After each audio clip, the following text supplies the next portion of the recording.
as always.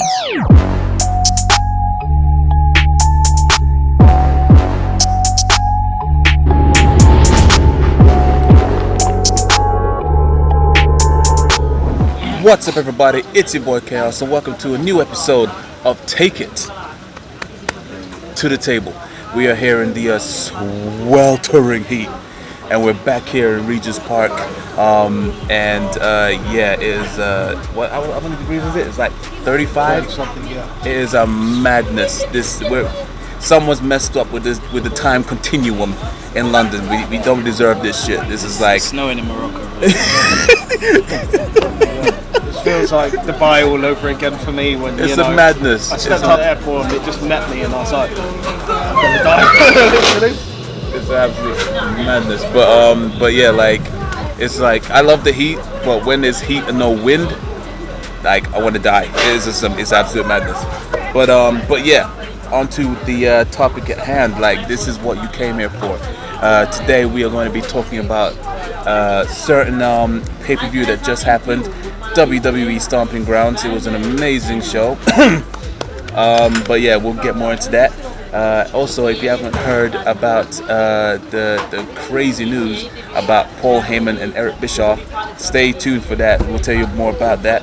And yeah, we're going to be talking also about the worst gimmicks in the current roster right now. I'm pretty sure these guys have I've got some reservations about that, and also we're going to be doing a Wrestler 20 questions. But shit, where are my manners? I haven't even introduced you to these guys. All right, cool. Let's get that out of the way. So yeah, to my left, he's a staple of the show. Please give it up for Ridez. Welcome back to the show. Right? Thank you. That was a staple. Yeah, but definitely. Thank you. Definitely. Once again, glad to be back. Always a pleasure. Yeah, man. Take it to the table. It's going well. And thank you for all the people out there supporting, man. Yes. And also opposite to me is none other than the vocal, rant-filled Randy Prizzle. Welcome back to the show, Randy. Yeah. Got my t-shirt on today, Undisputed Era. You know what I mean? I rap my boys, no, I'm joking. Yes. But before we move forward, first of all, I also want to give a huge shout out to allwrestling.com for putting our show onto their website. If you don't know about them, make sure you check them out.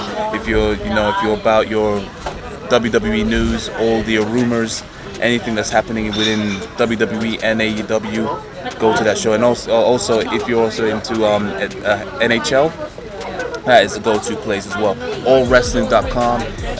That our show will also be posted on there as well on a frequent basis. So yeah, huge shout out to allwrestling.com.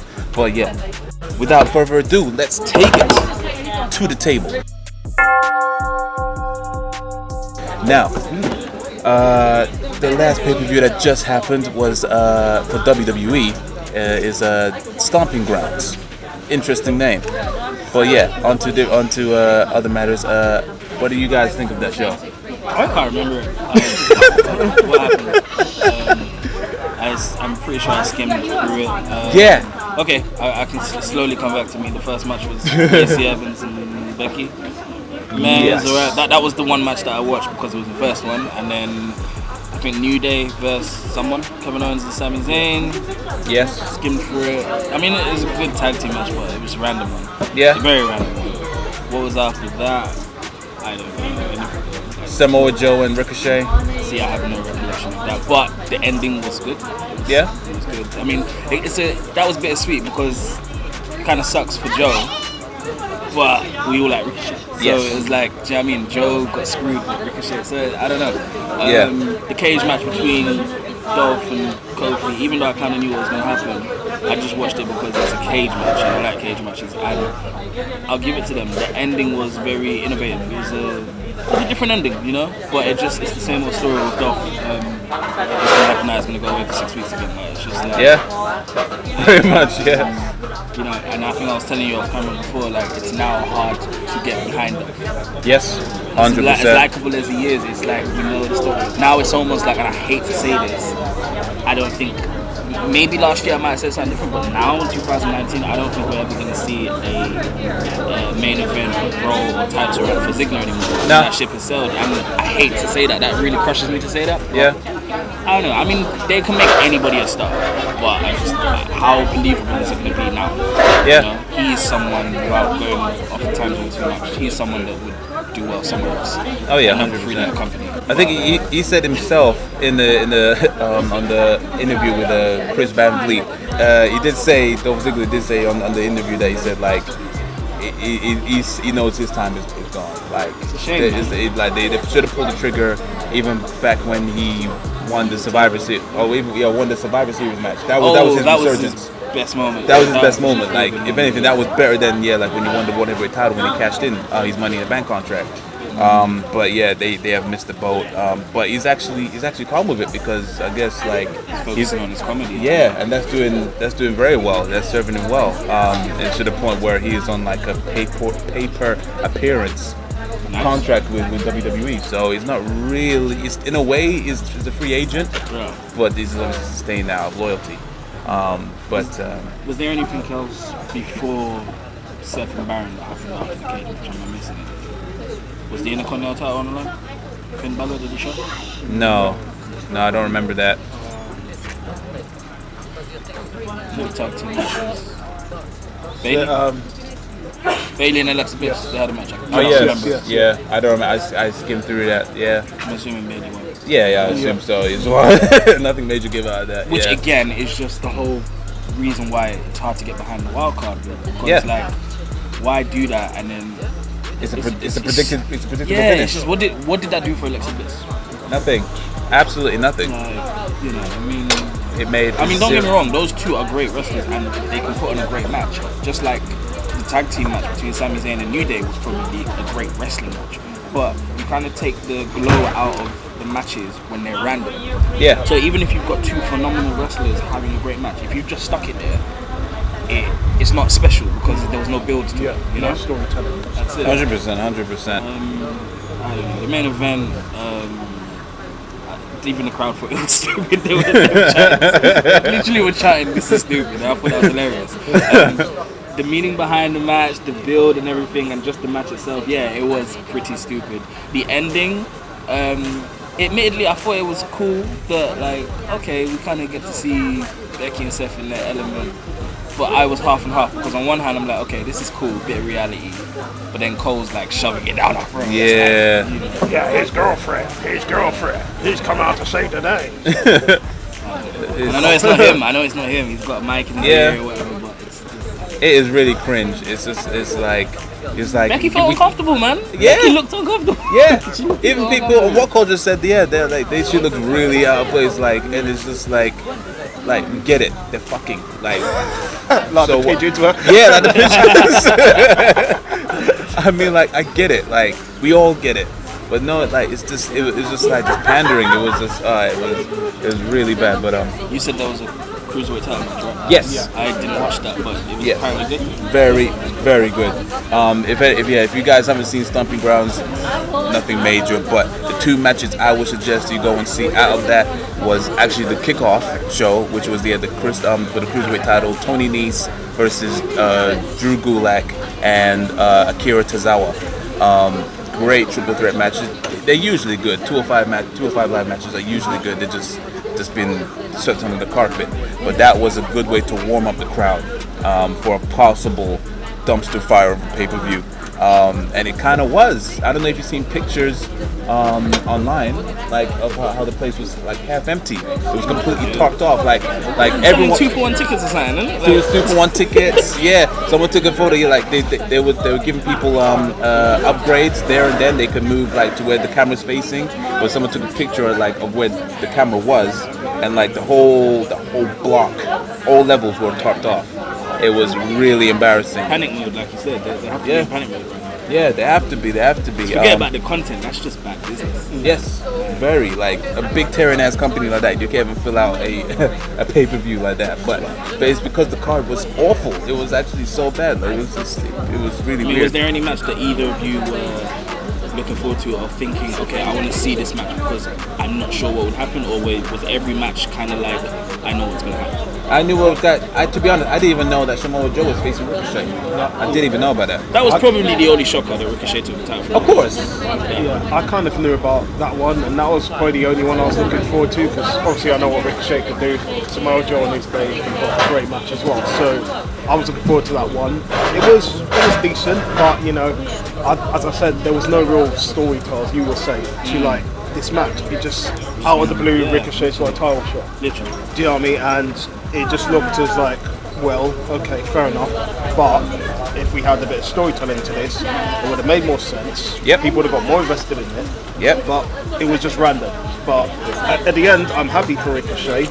But it was really a random match, to be honest. It was, you yeah. know? I probably want to know what the match that he won on Raw. I didn't even know it was like an elimination match. Yeah. I didn't even know that was for the US title. Yeah. And it wasn't until it panned over to Samoa Joe, which was sitting there, and I was just like, oh Yeah, was it came down to him and Miz. Yes. Yeah, surprisingly. But like, yeah, if you think about it, apart from the WWE Championship, every title, the contender qualified. Like Alexa won something to get the match. Yeah. Baron won something, Ricochet won something. I think that was good. I don't know what happened Yeah. with Cruiserweight, but like, that's the thing that you kind of alluded to. There's no real story. It's just, hey, this guy won a match. And I'm not taking away from people qualifying because that's still exciting, or at least was. But you can do one of two things. You can scrap qualifying and just have a build like they did with Kofi and Dolph, or have someone qualify but then still put a story to it. Fair enough, Ricochet qualified to face Samoa Joe, but then they could have still had a story for 2 weeks. Ricochet could have been another grabbed match. his mum out of the car and threatened her or something, put him in the cookie or clutch or something. Like, do you know what I mean? Like something like that. Like, No, I get that. I get Or that. just made moves on his man. Like, hey, we're not going to touch each other or say anything until the pay-per-view, and then I'm have a gonna match. be, Like, it's I'm just- gonna be your new stepdad. just Or there's so like much something like potential, man. something that could like potentially put his title shot at risk, maybe, you know, like dude, almost like what they did with Kofi Kingston with the gauntlet, you know what I mean? It's something like that. That's exactly why I rated the Kofi Dolph thing. I mean, overall, it was nothing great because we knew Dolph just was coming over here because no one wanted to go Saudi and they needed to wrap it up. Yeah. But if you take that out of the equation and just look at it as a television show and a story, Dolph came back with a vengeance. Almost broke Kofi's neck. That's a story. Do you know what I mean?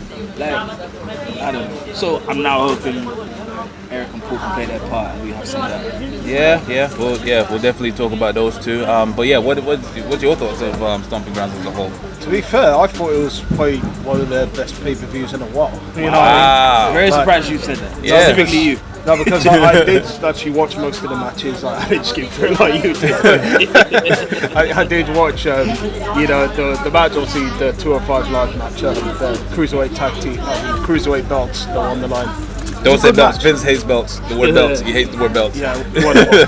Screw Vince. You know what I mean? I call it belts. Becky. I call it belts. I don't care. That's Vince's problem. But in general case, the match was really good. Like, you know, fast-paced action, going back and forth, and these guys are just putting it all on the line. You know what I mean? As you would like to see from matches, obviously in this brand, but this is what you're not going to get from, you know, the main roster. But in general terms, this is what 205 Live do.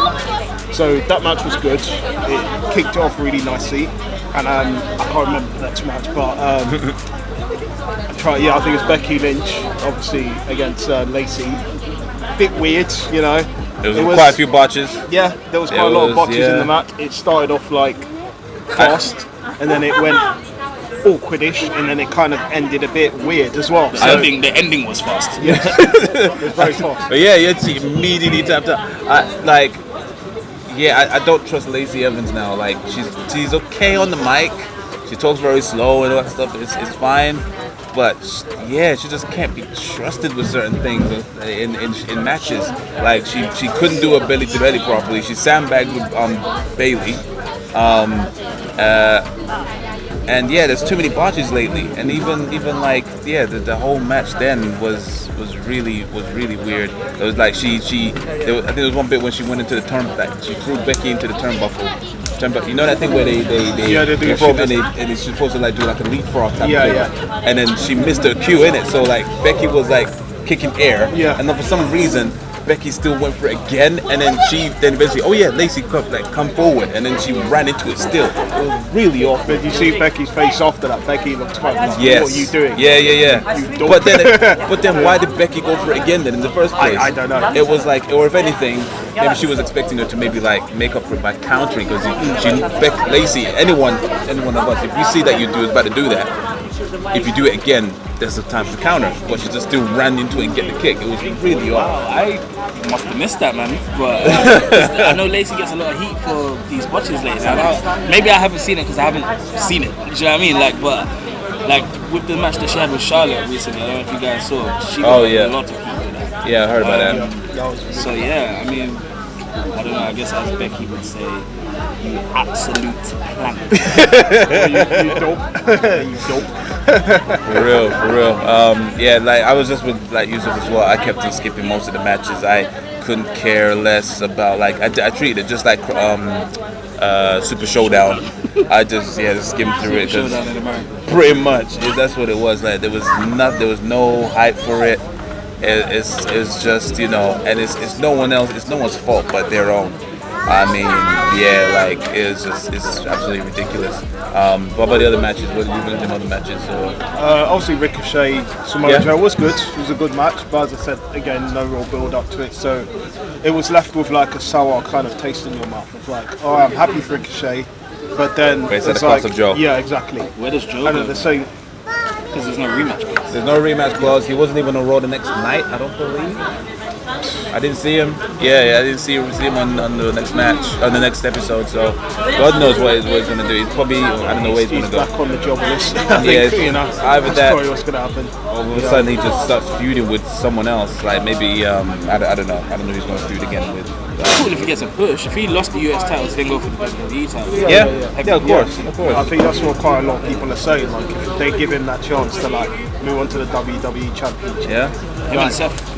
I think obviously he is fighting Kofi at the next pay-per-view for the title. So they are giving him that. Wait. Samoa Joe is fighting Kofi Kingston. But he's on Raw. I know, but this is the stipulation now. So they have given him. That doesn't necessarily mean he's gonna lose.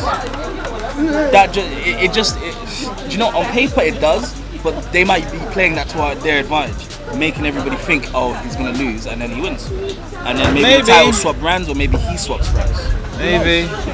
They've swerved us a bunch of times like that. True. Yeah, of course. I don't think Kofi is going to lose it so soon. I hope not. I hope not. I mean, his title reign, it could have been a better reign so far. I mean, it's been good. He's been working hard, but I just feel like the company is kind of.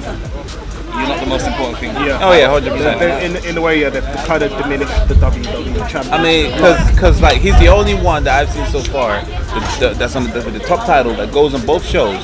Seth Rollins ain't doing that. You know what I mean? If you realize that, he ain't doing that. So you're right. He has to put in double work, while Seth is just be on a one show. I still think. I just said like I still think that he's still going to keep the title until they move over to Fox in October. And Brock cashes in on him because I would unfortunately, I would rather him cash in on Kofi than he would to Joe because their feud that they had before, good build, very good build, awful match. Like Brock won clean. It was freaking weird. Yeah, it was after all that, it was just made him look stupid. You actually believe that Samoa Joe might be? Yeah. It was a great build, and you know how Samoa Joe is. He's like one of the best on the mic. He knows how to bring in that money. But yeah, they flopped that hard, and I think Brock must have got into creative sense. But anyway, that's another story. There was obviously Drew against Roman. Oh yes. See what I mean? But you know what? That was actually a good match. I agree with you. It actually wasn't a bad match. Very good match. Like, especially the last 5-10 minutes, like back and forth. Like yes, very good match. I think. Yeah. You didn't know who was going to win. Yeah, it surprised me as well. Like I was hoping Drew was going to win. Yeah, definitely. Yeah, because I think like it was good for Drew in a sense to have that sort of match with Roman to build him up. It wasn't a time he lost it. Yeah. Because the thing is like You know what I mean? Drew for a while has been talking on the mic, he's been great, but they haven't really given Drew the substance. They're like, okay, you're going to get over with this person, you're going to put in a hard shift against this person. They've kind of made him like, okay, you got beaten, that's it. You know, there's nothing else. But with the fact that he had this match with Roman, and they really went back and forth, and it told like, okay, it made sense to everyone. Well, there's a possibility next time he could beat him in a clean match. You know what I mean? So it gives him that push as well. But then it didn't make him look weak, as you were saying as well. Yes. So it was good for him. Obviously, whatever for Roman, don't really care. But you know, it was good for Drew. But in a sense of anything, fair enough.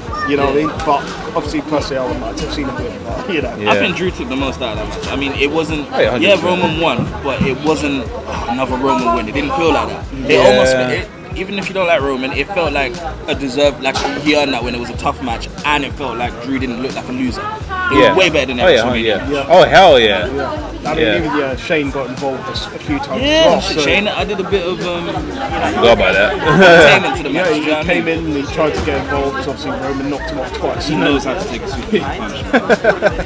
Yeah, I know. It's a good sell. It was a good match, all round good match. I have match said. So that was a good match for me as well. Yeah. Okay. I think the fallout from that we'll talk about later. I've got words for that, boy. the Universal title, Seth Rollins faced. Yeah, what's your thoughts on that one? That was probably one of the worst matches of the night, to be honest. That one, obviously, in the women's match, it's got to be up there. One of the worst matches of the night. Can I ask you a question? Are you saying it was a bad match in the sense of just the point of the match, the story and the build-up, or the actual wrestling? The build-up, the wrestling as well was quite lackadaisical as well.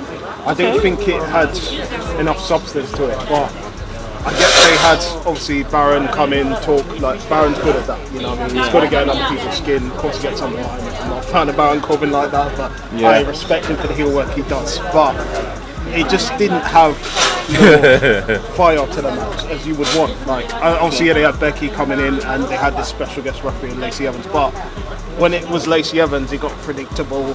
It got to the point where you knew what was going to happen next. I mean, it's a nice swerve. It was going to be a bit of a screw job. Like, you kind of thought that. But in the end of the back of my mind, I thought Becky Lynch was going to come out and save him. We all knew. So it didn't really set it alight for me of the terms of when I saw it was Lacey Evans. I was like, okay, I know where this is going. You know what I mean? You don't need to tell me anymore. Yeah. Like, Seth's going to win this regardless. Becky's going to come out. But that's the thing that ruined it for me. The build up, but I think the ending as well, and just the way everything was. Like, the match in a whole was decent, but it didn't really set it alight as well. So fair enough. The reason I was chuckling this moment ago is mainly because for some reason in my head I was watching Botchamania, and they showed the promo that he did before his first match with Seth at Super Showdown.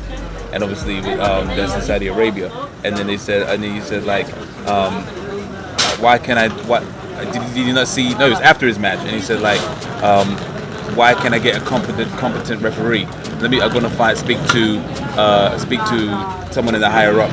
Heads are gonna roll, and then obviously that I don't know if he meant to say that, because obviously with the controversy with Saudi Arabia. Oh snap! No, you're thinking too deep. No one thought that. Absolutely no one thought that. That's why I saw a Botchamania. No, you need to edit that bit out of it. Don't take that one to the table. It was mad. I was just like, what? Get a long lengthy message from YouTube. You're a bad man. I was like, where's he going with it? How's he gonna? I was like, no. Exactly. That's funny. Take it to the table now. It's gonna be delete. I'm gonna have to cut that out maybe, but yeah, that was. That's funny. That's funny. That was hilarious when they held like that. I didn't realize. So when he said it, did you just bust up laughing? Yeah, when he mentioned that, but I was like, wow. And that was on Botchamania. That was on Botchamania. Listen, for me, that match, Lacey Evans was a great swerve. I don't think there's anyone that predicted that. No. You gotta be Houdini to think that. Unless you're gonna say you did, I don't know. I just thought it was very surprising, but at the same time, I will give it to you and say, okay, it was a great surprise then, because it's like you kind of know, okay, Becky's gonna be involved in this somehow. The only difference between the view is, yes, I agreed that I thought Becky was gonna be involved, inevitable. But I still was curious, how is Seth gonna win? Even if you do know Seth's gonna win, you're like, but how? Do you know what I mean? Like, what's gonna happen? Lacey's the referee. What is going to happen? So I didn't see that coming, and that's why I would say the last 5 minutes or 10 minutes of the match, even though the wrestling was not even the wrestling, just the match, because of Lacey being the referee, it was very slow.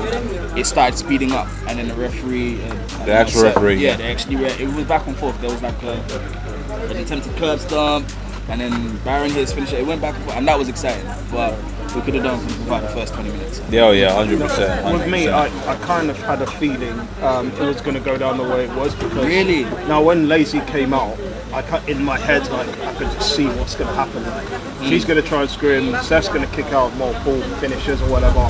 You know what I mean? Look like this great big champion. You know what I mean? He's kicking out of everything. You know, there's no chance you're going to put him down, as much as they're screwing him over.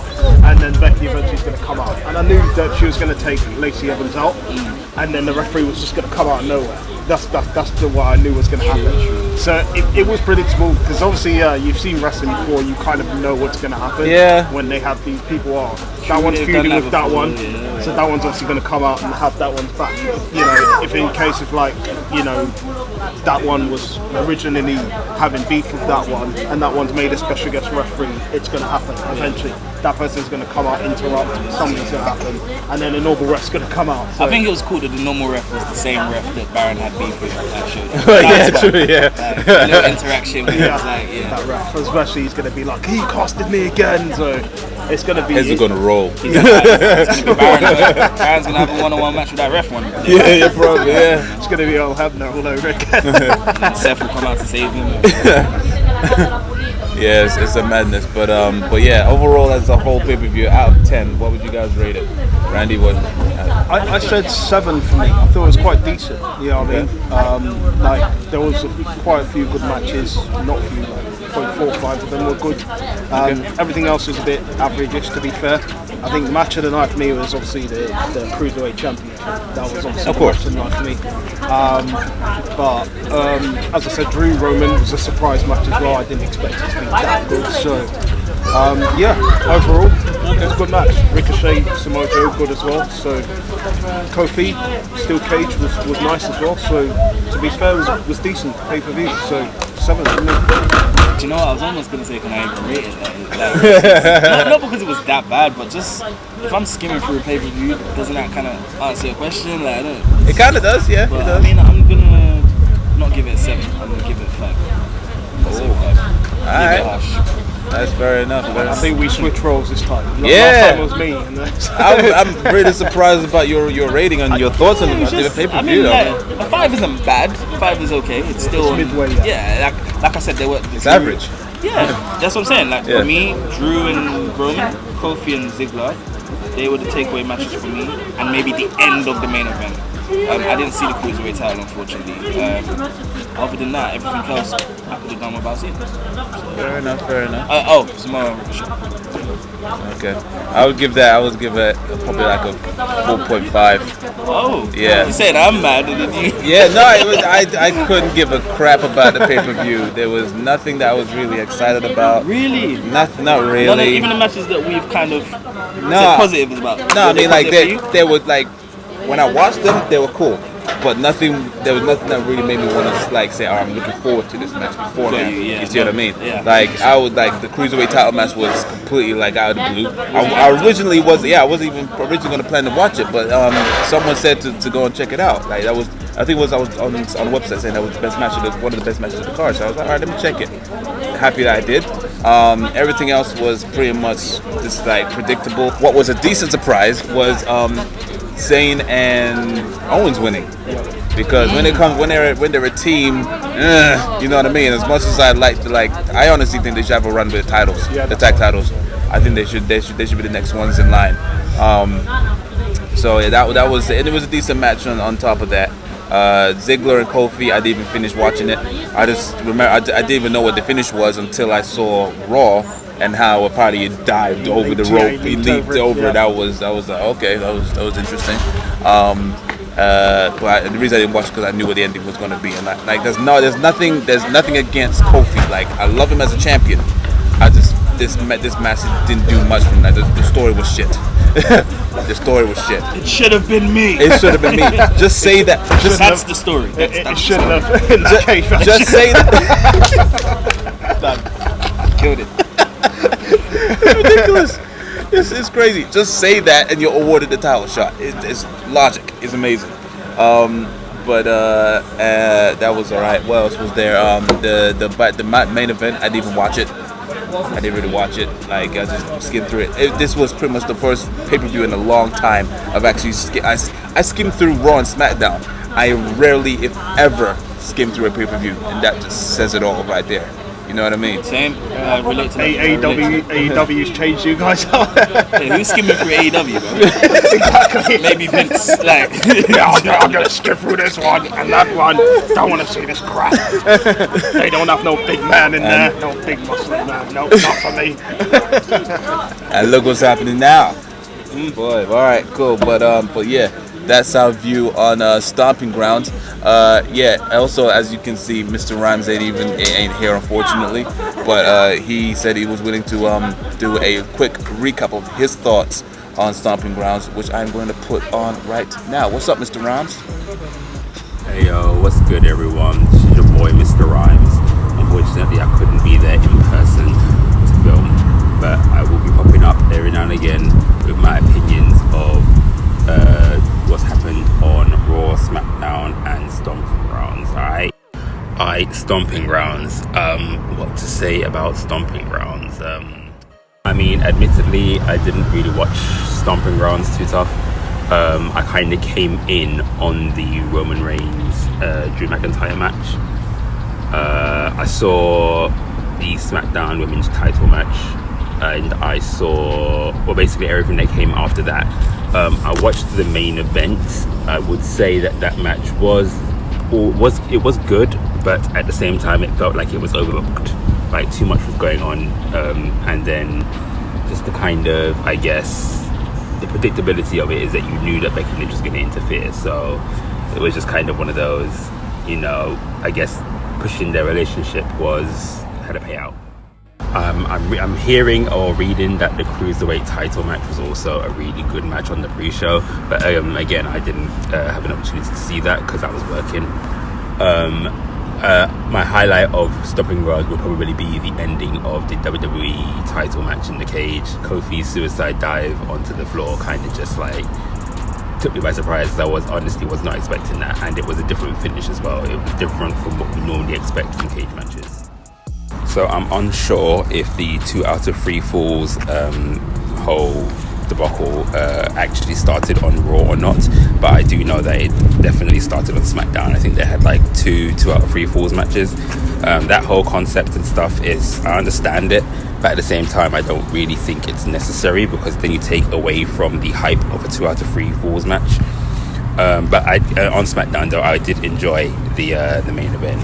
Kofi Kingston and Dolph Ziggler once again put on a really good match, and in all honesty, a lot of their matches are good. Like I expected nothing less from them. Okay, so Monday Night Raw. I didn't really watch Monday Night Raw. Again, Monday Night Raw is a struggle for me to watch, but from what I did see, I liked the highlight of Raw. I guess it's going to say AJ versus Ricochet. That match was actually a really good match. I would have said I would have preferred to have seen Ricochet go over, but of course AJ was going to go over. But other than that, I feel like Raw was kind of just a breeze over. Like you could have missed it, to be honest.